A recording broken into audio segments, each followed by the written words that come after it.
Votre programme avec 20 minutes et son site internet 20minutes.ch.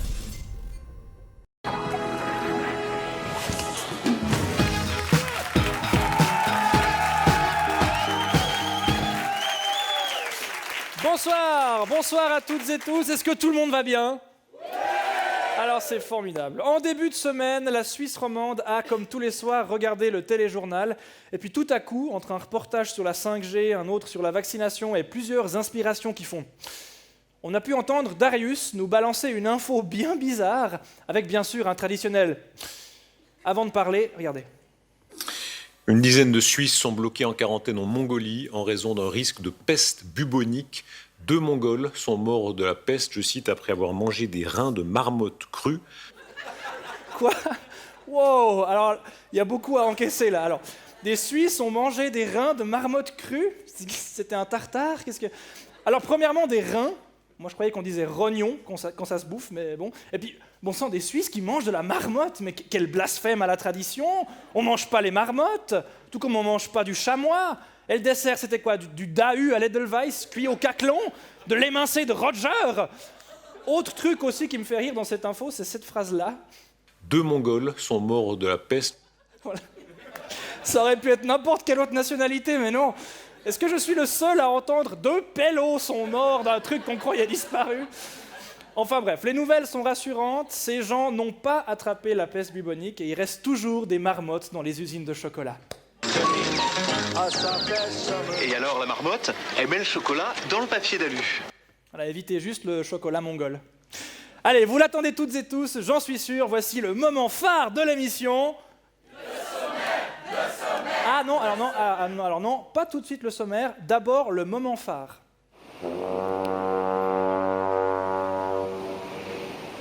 Voilà, maintenant, c'est l'heure du sommaire. Passation de pouvoir au Japon, l'empereur n'est plus empereur, l'occasion de s'intéresser au concept d'empereur là-bas et de faire 2-3 blagues sur ce pays quand même sacrément pas comme chez nous. Le pôle muséal a accueilli sa première œuvre, un arbre bizarre dans un immense machin en béton. La culture est belle, la culture vit, la culture bouge complètement la vue sur le lac, merde ! On en parle tout à l'heure. La start-up américaine, qui n'est plus une start-up mais qui est toujours américaine, Uber, a perdu un procès au prud'homme contre un monsieur. Bravo monsieur. Bon, ils feront sûrement recours, mais bravo. C'est fantastique ce que tu fais pour l'équipe. Décryptage dans cette émission. Sinon, il y aura aussi de la bière, comme d'hab, parce qu'on aime bien ça. D'ailleurs, vivre, c'est profiter. J'ai lu ça une fois.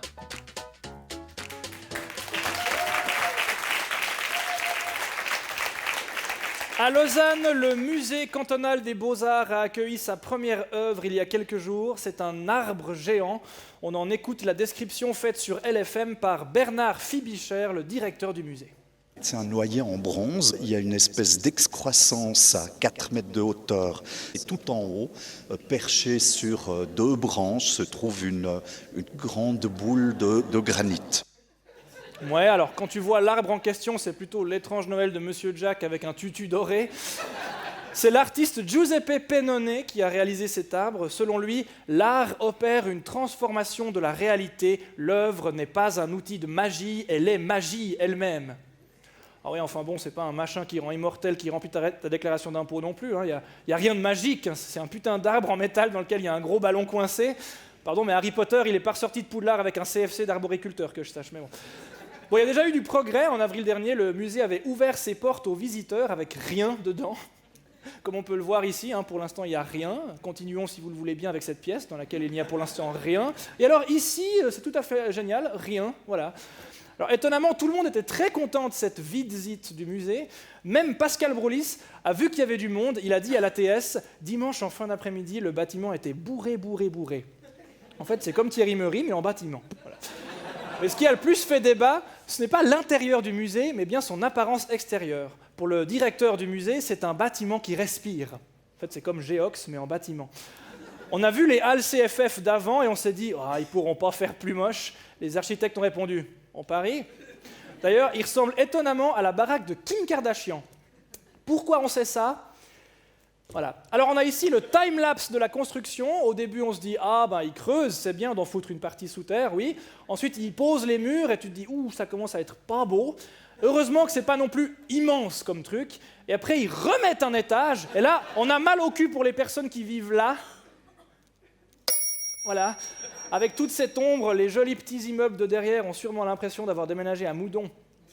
Pour en revenir aux pauvres habitants du quartier, ils ont parlé du musée dans la presse comme d'un mur de la honte. Trump en rêvait, Lausanne l'a fait. Après les Mexicains et les marcheurs blancs, à Lausanne, ça doit être un mur anti-Genevois, je sais pas. Dans un article de Lausanne Cité, les gens se sont plaints d'avoir été observés chez eux par les 21 000 visiteurs pendant les portes ouvertes du musée. Mais on vous l'a dit, à part 2-3 merdes posées ça et là, il n'y avait rien. Alors évidemment, Jacqueline en train de s'envoyer des tartines au Cénovis devant Pardonnez-moi, c'était un peu la performance artistique à ne pas rater. Pourtant, il s'insère bien dans le quartier, ce musée. Juste à côté, il y a le cinéma porno, le moderne. Ça complète l'offre, tu peux te branler physiquement et intellectuellement. Oui, parce que tout le quartier autour du musée sera le quartier des arts de Lausanne. Alors, on voit bien ce que c'est un quartier avec que des artistes. Genre, les feux de circulation sont faits par des cracheurs de feu. Là, c'est le feu orange, par exemple. Les lignes blanches sur les routes sont des œuvres d'art contemporain qui s'intitulent « Lignes blanches sur route » et qui ne diffèrent en rien d'autres lignes blanches normales, sauf qu'elles coûtent 3 500 balles. Et bien sûr, parce que c'est le quartier des artistes, il y a un bureau de chômage. Les artistes ont investi les lieux dès le début des travaux, regardez. 80 artistes nous ont donné un petit objet qui ne devait pas dépasser 5 cm3 pour être enterré avec les plans des architectes aujourd'hui dans les fondations du musée. Ouh, non, ne faites pas ça. Vous imaginez le bordel dans la tête des archéologues dans quelques siècles ? Alors attendez, un plug anal, une huître, une cassette... Mon Dieu, je crois qu'il y avait ici un club SM pour mollusques mélomanes au début du XXIe siècle. Pour être plus concret, sachez que le musée cantonal des Beaux-Arts ouvrira ses portes en octobre prochain, et pour de vrai, on se réjouit d'y aller, parce que oui, nos vannes sont un peu du même niveau de celles d'un oncle relou qui dit « Oh, ma fille de 4 ans pourrait chier sur une feuille, ce serait pareil !» Mais moi, j'aime bien. Dès février 2020, le musée présentera la première de ses 3 grosses expositions annuelles avec « À fleur de peau, Vienne 1900 de Klimt à Chile en... » Attends, c'était quoi ? Remonte à fleur de peau, Vienne 1900 de Klimt à Chile et Kokoschka. Voilà. Alors c'est compliqué, mais ça sonne bien. Et moi, je suis un peu déçu parce que je voulais des titres d'expo genre Sauge, Exhauster d'âme, 6x2, 15, de Staline à Pierre Palmade. Ou alors L'après-guerre face à l'avant-gardisme suisse en noir et blanc sous-titré gris. Ou encore Les poils d'anus, histoire analo-capillaire, de Lausanne-Fion à Moncu. Pardon. Allez, pour parler d'art, nous avons confié la réalisation d'un épisode spécial de Mauvaise Langue à Jackson Unternehmen et Cassiope Moret, 2 artistes contemporains. Voici le résultat de leur travail, mi-performance d'art, mi-vidéo contemporaine. Ça se veut caustique, iconoclaste et politiquement engagé.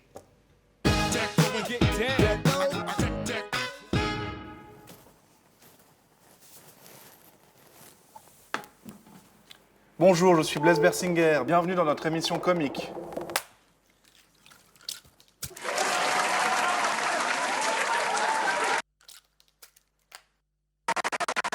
Un des sujets du jour est Pierre Maudet. C'est pourquoi nous accueillons Alexandre Kominek.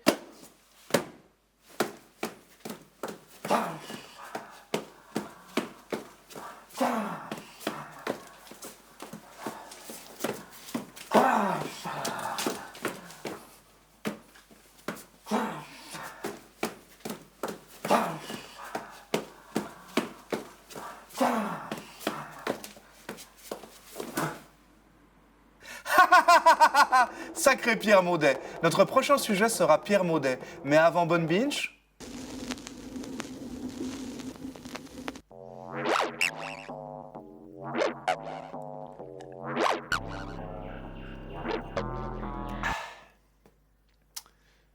Je me tue à petit feu.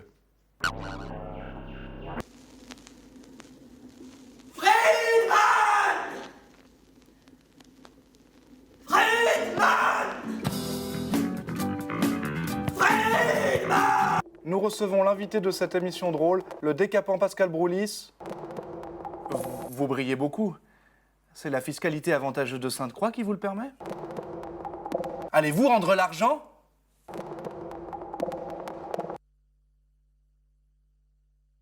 Voilà, Mauvaise Langue, c'est terminé. Merci aux nombreux publics d'avoir été présents.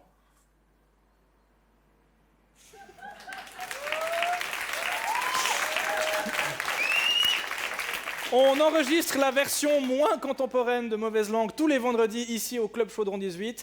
Et on nous demande souvent, mais pourquoi c'est interdit aux moins de 18 ans ? Tous les participants de ce soir se sont inscrits sur mauvaiselangue.ch et reçoivent ce magnifique cadeau. Mauvaise Langue et son partenaire, le patrimoine immatériel de l'humanité, sont fiers d'offrir à tous les membres du public de ce soir leur race. Grâce à votre race, vous allez pouvoir la niquer, vous la battre, la lui faire chialer ou tout simplement tenter de la respecter dans son ensemble. C'est vraiment un présent qui défonce bien sa race. Bravo à vous et merci le pire.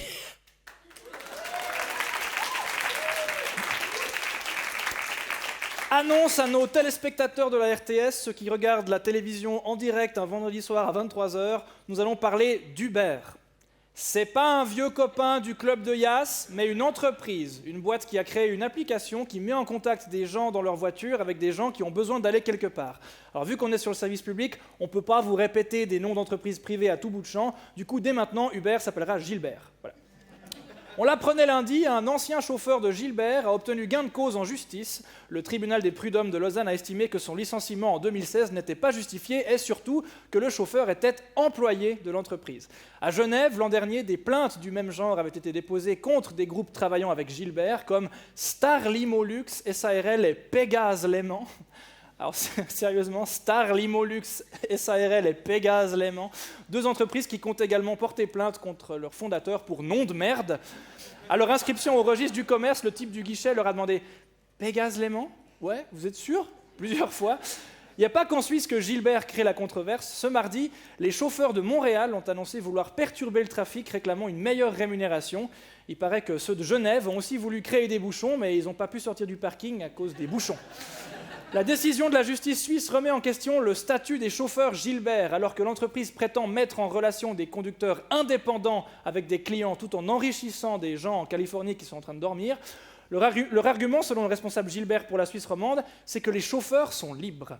Les chauffeurs qui se connectent quand ils veulent, s'ils veulent, mais à vos conditions. Et aux conditions qu'ils décident d'accepter, mais auxquelles ils sont... Oui, on n'exploite pas les chauffeurs, et puis ils sont libres d'aller se faire exploiter ailleurs s'ils veulent. Ça donne envie des chauffeurs qui sont obligés de bosser jusqu'à 60 heures par semaine pour espérer gagner leur vie. C'est un bon filon marketing. Prenez nos voitures, nos chauffeurs ne sont pas nos employés et ils n'ont pas dormi depuis mardi dernier.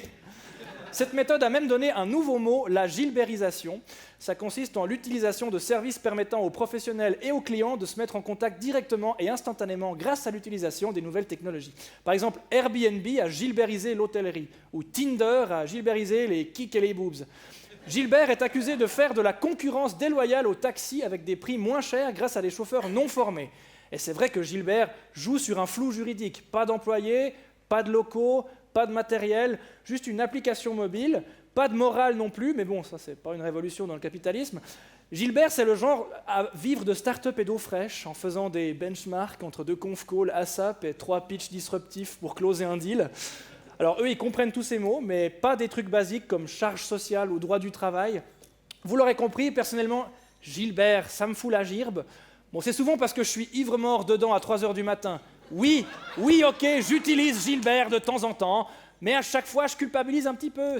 C'est comme pisser dans une piscine. On sait qu'un enfant va boire la tasse, mais on arrive à dormir la nuit. En fait, ça marche parce que le modèle économique se base sur des ressources infiniment renouvelables, le retard des gens et la flemme des humains. Après, je ne sais pas s'il faut culpabiliser par rapport au taxi, parce que les 2 dernières fois que j'en ai pris, je vous jure, c'est vrai, j'ai eu droit à « Ah, mais c'est pas vrai, je suis sûr, c'est un Gilbert, lui, et lui, c'est encore un... » Une insulte très raciste. Et l'autre soir, en dépassant un vélo, j'ai eu « Connard d'écolo, va rouler sur le trottoir !» Alors je veux bien que Gilbert fasse du tort à la profession, mais putain, les chauffeurs de taxi officiels nous donnent pas très envie de les aider. Ils te font la gueule si tu laisses pas 140% de pourboire, ils écoutent Nul à chier FM, ils ont une machine qui fait bip toutes les 18 secondes, et ils sont pas sympas. Ils écoutent du Sardou, ils pètent, ils gueulent sur le foot, ils regardent le cul des filles, ils perdent leur procès au divorce, ils m'offrent des cadeaux nuls à Noël. Ah non, pardon, je parle de mon oncle, en fait, mais bref. Gilbert s'est démarqué par d'autres magouilles bien senties. En 2016, par exemple, il avait été épinglé parce que les courses étaient surtaxées lorsque le téléphone du client avait moins de batterie.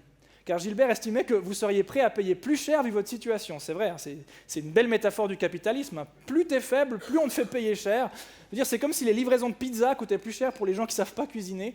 Ou comme si les traitements contre le cancer étaient hors de prix parce que t'as pas le choix. Ah non, ça c'est le vrai, pardon, ouais. Les politiciens suisses ont mis du temps avant de s'attaquer à Gilbert, notamment parce qu'il a d'abord fallu qu'ils comprennent ce que c'était.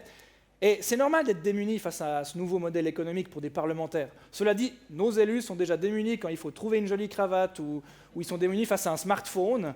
Alors, demandons à Google comment commander un Gilbert. D'accord, j'appelle Gilbert Pétanque. Non, tant pis.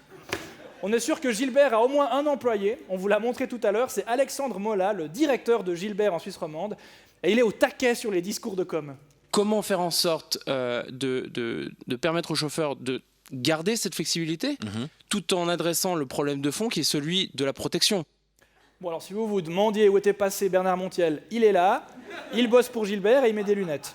Et puis, il est un peu agaçant ce type. Déjà, il devrait quand même attacher un bouton de plus à sa chemise, parce que là, on ne sait plus si on est sur RTS Info ou sur Pilosi TV. Bref, écoutez ce qu'il répond quand on lui demande, et c'est vrai que c'est étonnant, pourquoi Gilbert n'a pas davantage de clients alémaniques que Roman. Des stratégies peut-être un petit peu différentes qui ont été adoptées dans le passé entre la Suisse alémanique et la Suisse genevoise en interne. Attendez, quoi? Il a dit la Suisse genevoise? Putain, mais ça c'est encore un frouze qui vient chez nous, juste pour le salaire, puis qui s'en fout de comment on vit. Pardon, je refais une crise de francophobie. Ah, ça va mieux. Mais alors, est-il possible de vouloir respecter les travailleurs en 2019 sans passer pour un rétrograde? C'est la question que nous nous sommes... Chers téléspectateurs, je viens d'ubériser mauvaise langue. Vous allez être mis en relation avec des professionnels plus compétents que ce gauchiste de Blaise Bersinger. C'est l'heure de bonne binge pour qu'on rigole enfin un peu. LOL.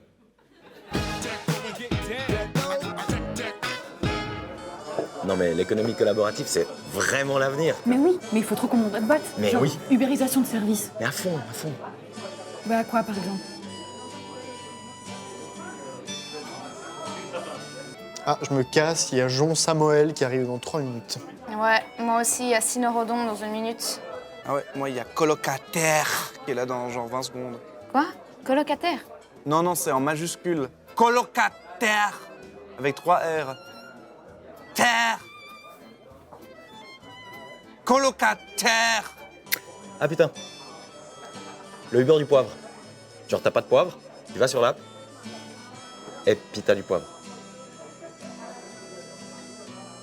Non mais moi c'est décidé, les services de VTC et de livraison, c'est fini.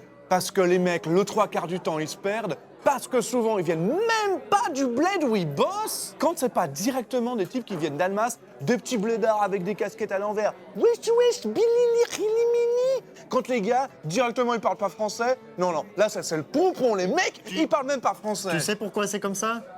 Non. C'est parce que ces entreprises qui pratiquent l'ubérisation offrent un pseudo-statut d'auto-entrepreneur derrière lequel se cache en réalité une précarisation complète des conditions de travail. Les gars, ils ont des revenus hyper bas, des horaires infinis, ils ont aucune protection sociale, ils ont aucune assurance accident, rien du tout. Ils peuvent pas cotiser à des caisses de pension. Alors du coup, je t'explique pas la galère quand il faut trouver un appart, mais bon, c'est le seul travail qui est accessible aux sans-papiers et aux personnes sans formation. Alors c'est pour ça qu'il y a que des blédards, des personnes qui parlent mal français, parce que c'est globalement des gens qui sont exclus du marché du travail traditionnel. Voilà, maintenant tu sais. Alors tu fermes bien ta grande gueule de connard privilégié de merde. Vous avez déjà regardé votre note sur Uber? Non. Vous, mais aussi noté? J'ai 4,2 moi. Attends. Ah moi j'ai 4,9. Putain, j'ai 1,2. Comment ça se fait? Je comprends pas. Monsieur, on peut pas fumer à l'intérieur. Toi, ferme ta gueule, fils de pute. Tu sais qui je suis? Je suis le king ici. Donc tu fermes bien ta gueule et tu vas me faire une pina colada. Pour moi c'est une caipirinha s'il vous plaît. Bah je sais pas qu'est-ce qui est chiant et difficile dans la vie des gens aujourd'hui. Vivre. Fatigué de ton quotidien? Hyperlife, le Uber de la vie. Va sur l'application et un de nos colas participants sans protection sociale et sous-payé s'occupe de tout. Chut, il croit être son propre patron alors que pas du tout. Il boit des verres avec tes amis, travaille à ta place, sort avec ta copine et fait même caca pour toi. Et s'il ne te satisfait pas, tu lui mets une étoile et il meurt. Ou sinon un truc avec des chauffeurs qui t'amènent là où tu veux. Ah bah non. «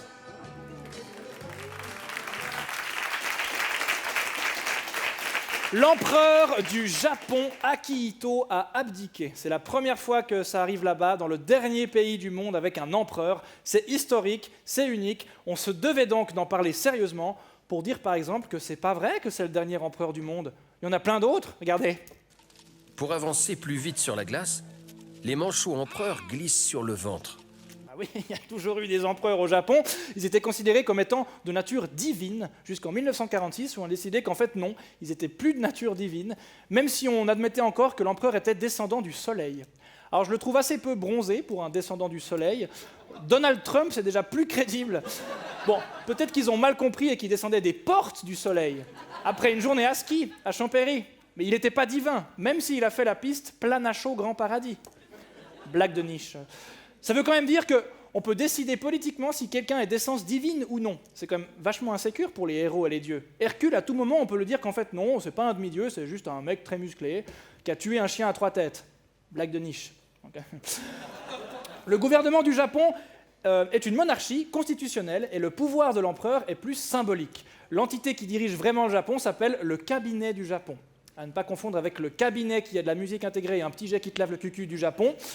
En fait, l'empereur japonais, c'est exactement comme le président de la Confédération, ça sert absolument à rien, à part serrer des pinces à des chefs d'État et à dire « C'est pas du papier ». Ah, bah sans papier, heureusement que Maurer n'est pas au cabinet du Japon.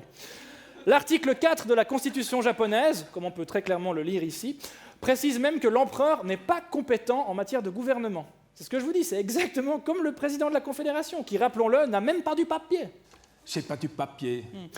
Depuis août 2016, l'empereur sortant Akihito a laissé entendre qu'il voulait arrêter, mais il a dû attendre presque 3 ans, le temps que le Parlement vote la loi qui le permette, puis qu'elle soit appliquée, avant qu'un décret fixe la date de son départ. Même quand tu veux quitter le pouvoir, ça prend du temps. Alors, imaginez quand toi tu veux pas.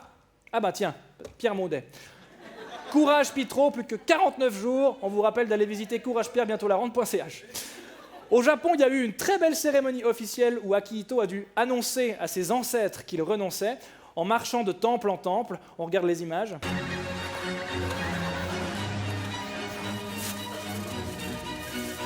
Ah, c'est la marche de l'empereur, quoi. Non, voici les vraies images. Et vous le voyez ici, en direct depuis Tokyo, vêtu d'une volumineuse chasuble de soie brun doré, réservée au seul souverain. Et d'un chausse-pied géant sur la tête. Bon, c'est vraiment classique à part ça, cette cérémonie. Hein. Nous, on s'attendait à un truc un peu plus fun venant d'un pays qui fait des choses comme ça.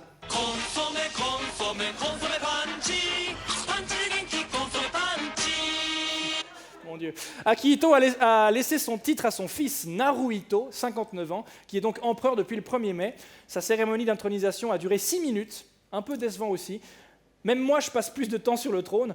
En tout cas, la femme de Naruhito, on sait qui lui donne des tuyaux sur la mode. C'est la reine d'Angleterre. C'est un truc avec les monarques, on est obligé de s'habiller en monochrome. Ou alors, pour la femme de l'empereur, c'était un clin d'œil à Bioman et on n'a pas compris, je ne sais pas. Au Japon, chaque empereur lance une nouvelle ère. Celle de Naruhito, ça va s'appeler Reiwa, l'ère du Japon ordonné et pacifique. C'est obligatoire. Et selon les règles, le nom de l'ère doit convenir aux idéaux de la nation et comprendre 2 kanji, c'est-à-dire 2 idéogrammes. Moi, comme kanji, j'aurais pris Akanji et Kanji Girac. Mais bon. À part ça, ce truc des airs, ça serait bien dans d'autres pays aussi. Bon, en Turquie, ils ont déjà l'Erdogan. Et en France, si DSK avait été élu, ils auraient eu l'herpès. Et pour la Suisse, on se pose la question, quelle ère Guy Parmelin va-t-il ouvrir quand il sera président? On verra. On verra. Moi, je penche pour l'air gland, mais bon, ça c'est mon avis. C'est fou, à part ça, toutes les idées qu'on peut faire juste passer avec 2 idéogrammes, là, c'est ceux de l'ère Reiwa, le Japon ordonné et pacifique, ou la naissance d'une civilisation où règne une harmonie entre les êtres. Et là, sur cette banderole, c'est inscrit « Bienvenue à toi, ô nouvel empereur, nous te serons fidèles jusqu'à la fin de ton règne ». Quand même. Si le Japon est le dernier pays à avoir un empereur, il y a encore des rois. 45 à travers le monde. Citons la Thaïlande, où Rama X a été officiellement couronné roi samedi dernier. Voici son portrait officiel. Alors, contrairement à son père, qui était le roi précédent, Rama X est un militaire et il souhaite régner fermement, indiquant peu subtilement qu'il souhaite à nouveau une monarchie absolue. Et il a l'air chelou, hein. Il pilote son Boeing lui-même, il a épousé une de ses gardes du corps, il a élevé son caniche au rang de maréchal. Il a également été photographié habillé comme un type revenant de la street parade de Zurich. On se réjouit de suivre son règne, mais d'abord, pour conclure le sujet, c'est le moment de jouer avec les monarques du monde. Parce qu'on a vu leur galerie photo sur Wikipédia, on s'est dit qu'ils avaient quand même tous des sacrées bonnes tronches de type libéraux. C'est donc l'heure du... Grand quiz, est-ce un monarque ou est-ce un PLR ?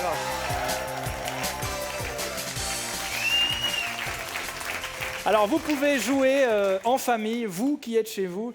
C'est parti, numéro 1, monarque ou PLR ? PLR ? On dit PLR ? Plutôt PLR ? Monarque ? Monarque. Alors sur le plateau, ouais, c'est Philippe de Belgique, le roi des Belges. Bravo à ceux qui ont fait juste et oh merde à ceux qui ont fait faux. Attention, image numéro 2, monarque ou PLR ? PLR, qui dit monarque ? Non, qui dit PLR ?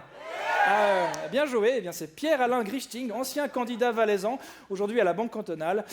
Ah non, mais des fois on croit des choses qu'on pense qu'on croit, puis en fait on croit plus comme on croyait, hein, c'est fou. Troisième et dernière photo, monarque ou PLR ? Qui dit monarque ? Qui dit PLR ? Eh ben c'est un PLR, hein. C'est Ulrich Piaf-Nartigal, membre de la section oiseaux du canton d'Oury. Bravo à ceux qui ne sont pas tombés dans le piège, félicitations. Voilà, Mauvaise Langue, c'est fini pour cette semaine. On se retrouve la semaine prochaine. C'est le principe d'une émission qui a lieu chaque semaine, en fait, c'est chaque 7 jours. Voilà, d'ici là, mangez sain, dormez bien, courez vite, freinez tôt, visez large, lancez loin, chiez dur, riez jaune, aimez fort et chantez juste. Bisous.